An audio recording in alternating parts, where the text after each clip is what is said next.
Информационная служба «Осетия ТВ» – главные темы выпуска. Вкладчики обанкротившегося Дигбанка не получат свои деньги. Об этом на днях объявили представители агентства по страхованию вкладов.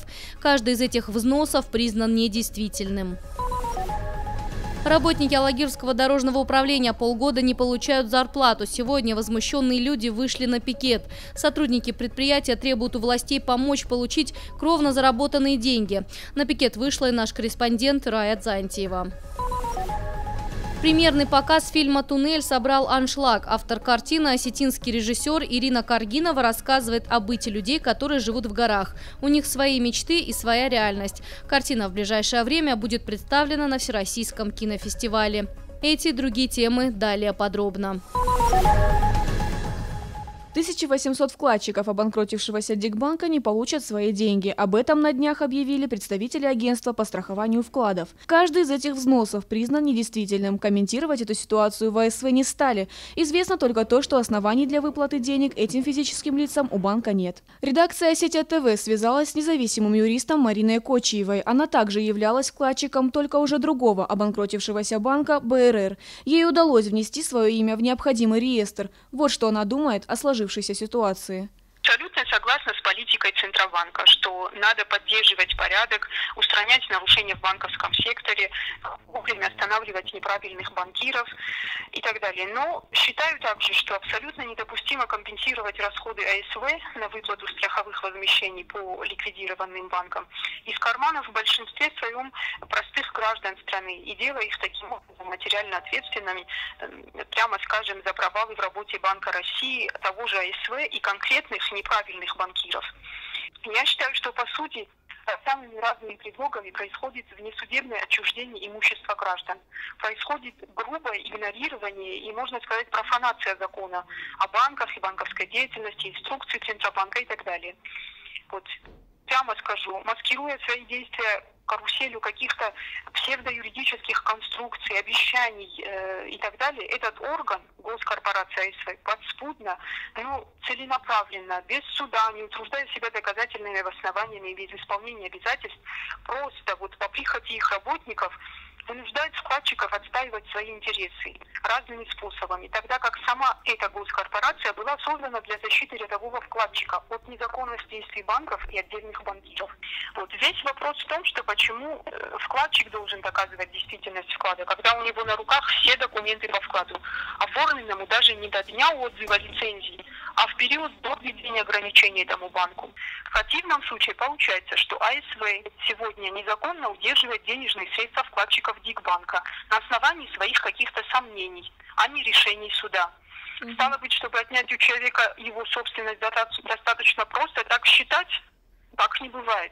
Отказ в выплате 900 миллионов рублей повлекло за собой новую волну пикетов. Депозиты указанных вкладчиков в банке не числились. Подлинность документов, которые подтверждают о том, что деньги все же были заложены, под сомнением. Никто не заступается за этот бедный пенсионеров, которые были ограблены самым бесчеловечным образом. Нельзя так бросать своих граждан, и у меня такое обращение ко всем нашим в республике. Недавно прошли выборы. Вы о нас вспоминаете только когда мы являемся электоратом. Мы должны вас избрать. Мы вас избрали, вы про нас забыли. Это вообще не просто некрасиво, это непорядочно. 3 месяца приходила за этими деньгами, и мне не дали. И вот сейчас, пожалуйста, я мошенница. Это вообще я первый раз сейчас услышала. Это кошмар какой-то. То есть мы все мошенники, получается, что у нас поддельные документы. 1700 человек, где ветераны, вдовы инвалидов войны. В ближайшее время обманутые вкладчики Дигбанка, названные сегодня мошенниками, намерены собраться у Дома правительства. Люди надеются, что республиканские власти обратят на них внимание и помогут вернуть деньги. Фатима Дзываева, Савелий Зангиев, Осетия ТВ. Ради чего осетины воюют на Украине? Откуда у ополченцев оружие? И кто руководит импровизированной армией? Политолог, журналист, а ныне ополченец на Донбассе Алан Мамиев совместно с редакцией Осетия ТВ собрал пресс-конференцию. Цель встречи – ответить журналистам на все вопросы, даже самые неудобные. Надо понимать четкую грань, с какой стороны кто воюет. Лица кавказской национальности, да, так скажем, наши земляки воюют как с одной, так и с другой стороны. И вот мне говорят, там много привозят погибших. Я вам скажу так, на территории Донецкой республики, на Луганской и тоже, на то, что мы знаем за 3 месяца, из тех, кто воюет на нашей стороне, было 3 погибших. Это 2 вот русских казака, ну вот эти вот, атаман или кто был, забыл его фамилию. И 1 вот парень осетин был тоже на территории Луганской области. На территории Донецкой области ни одного погибшего не было. Около 3 месяцев Алан провел на Донбассе в борьбе за спокойную жизнь украинского народа. Интернациональное ополчение на востоке Украины, по словам Алана Мамиева, четко видит своего врага. Он, к сожалению, до сих пор не побежден. Дело не закончено, утверждает ополченец, и намерен вернуться на войну. На мой взгляд, вопрос надо ставить так, чтобы сохранить организацию, чтобы люди, не об организации речь идет, а речь идет об этих людях. Они останутся без работы. В Алагире и так нет ни одной организации. 200 работников Алагирского дорожного управления уже полгода не получают зарплату. Люди не раз обращались в администрацию района с просьбой разобраться в ситуации. Все попытки так и не увенчались успехом. Поэтому люди пошли на крайние меры и сегодня вышли на пикет.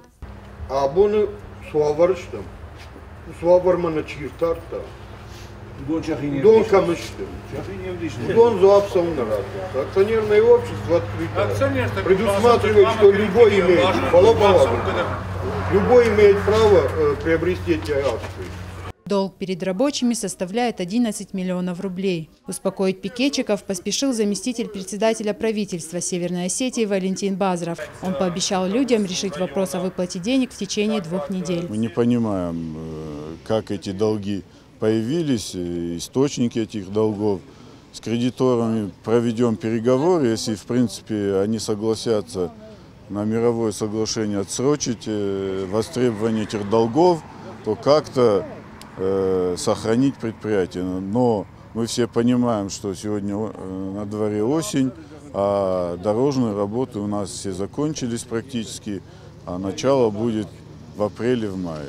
Проблемы с выплатами начались после того, как предприятие стало акционерным обществом. Сейчас Алагирское дорожное управление на грани банкротства. Большую часть имущества уже распродали из-за крупных долгов. Кредиторские задолженности АДРСУ более 150 миллионов рублей. Конечно, неправильно, когда люди по столько времени получают заработные платы и считают это неправильным. Со своей стороны могу людям помочь именно с трудоустройством, посоветовать их другие компании дорожно-строительные. И в данной ситуации считаю, что было принято неправильное решение. Эти организации нельзя было акционировать.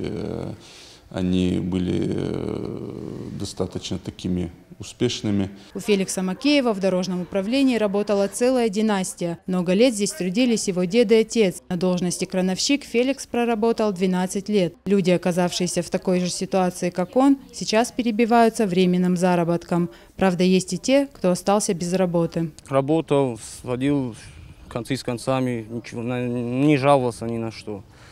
И вот организация идет к банкротству. И я не знаю, что мне делать. И точно так же другие 150 человек не знают, что им делать. Негде работать. Сегодня предприятию АДРСУ исполнилось 75 лет. Этот день должен был стать для коллектива особенным. Закончится ли на этой дате история предприятия, покажет время. А пока люди надеются, все долги по зарплате будут погашены в кратчайшие сроки. Рая Дзантьева, Алан Гасанов, Осетия ТВ. Автор уникальных исторических документов Ислам Сайдаев презентовал свою новую книгу «Муравьиная работа» или «Развенчание чеченского Геббельса». Подобные презентации проходят для студентов разных городов уже в течение месяца. Труд автора призывает молодое поколение к изучению политической ситуации в мире. Книга рассказывает о том, как Запад с помощью агентов влияния планомерно разрушал Советский Союз и вел информационную войну с современной Россией. Если у нас нет идеологии в нашей стране, то такая идеология присутствует в других странах и прежде всего у наших противников. Также если они говорят о демократии, что нам несет какое-то светлое будущее, на самом деле это идеология установления нового мирового порядка и контролирования практически всех ресурсов, которые есть на Земле, включая человеческие ресурсы. Презентация уже прошла в Грозном и Дагестане. В ближайшее время Ислам собирается посетить Крым, Казань и Ростов-на-Дону. Труд писателя служит раскрытию многих сложных политических вопросов, как для экспертов, так и для студентов федеральных вузов страны. Наталья Алексеева, Евгений Маркин, Осетия ТВ. Выставки, тренинги и мастер-классы по различным направлениям. В течение 3 дней в вузах Северной Осетии проходит фестиваль науки. Молодых разработчиков ждут профессиональные конкурсы и научная конференция. В республику съехались ведущие специалисты в сфере научных исследований. Вот уже 2-й год Владикавказ становится одной из площадок Всероссийского фестиваля науки. Основная цель мероприятия – привлечение инвесторов. По мнению участников, эта сфера испытывает нехватку финансирования. Для того, чтобы заинтересовать своим проектом, недостаточно поверхностной разработки. Разработки малых инновационных предприятий должны быть всегда рыночно ориентированными. То есть я понимаю, что есть такая глубокая наука, которая наука ради науки, которая продвигает науку, да?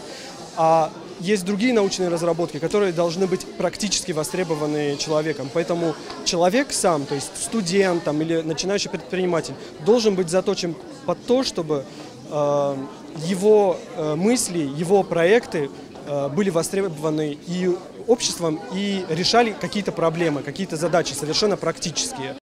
На выставке научно-технического творчества представлены различные IT-проекты, монографии, открытия в сфере естественных наук и изобретения юных робототехников. Посетить любую научную площадку можно совершенно бесплатно. Она продлится до 12 октября. Ангела Кубалова, Евгений Маркин, Осетия ТВ.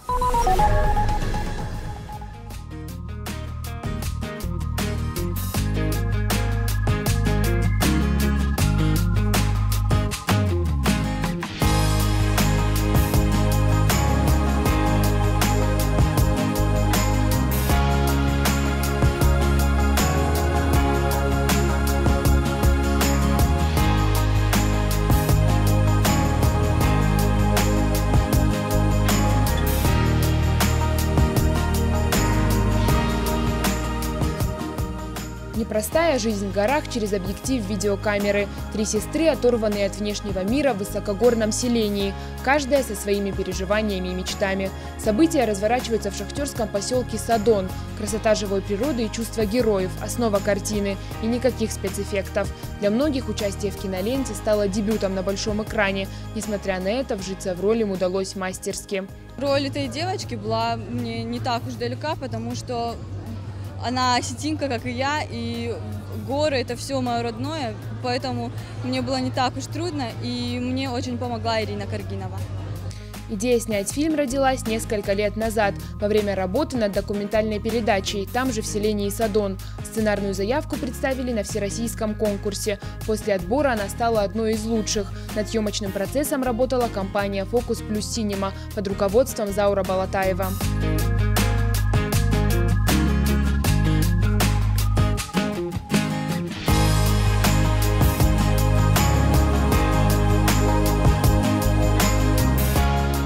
Съемочный процесс длился около 2 недель. После долгая и кропотливая работа над монтажом. И вот, наконец, премьерный показ короткометражной киноленты «Туннель». Современное кино на остинском языке с захватывающим сюжетом и довольно спорным концом заинтересовало многих. По словам режиссера фильма Ирины Каргиновой, история 3 сестер могла закончиться иначе. На самом деле мы вырезали 3 финала, среди них был и хэппи-энд, и не совсем хэппи-энд, но потом мы поняли, что, наверное, зрителю нужно оставить какое-то поле для того, чтобы додумать финал свой, или чтобы наша сценарная линия привела их к какому-то осознанию. Поэтому финал такой, какой он есть. Фильм покажут на различных фестивалях. Лента остинского режиссера вошла в киноальманах «Свой почерк». Он состоит из 6 короткометражных картин авторов из разных уголков России. Ирина Дзабаева, Евгений Маркин, Осетия ТВ.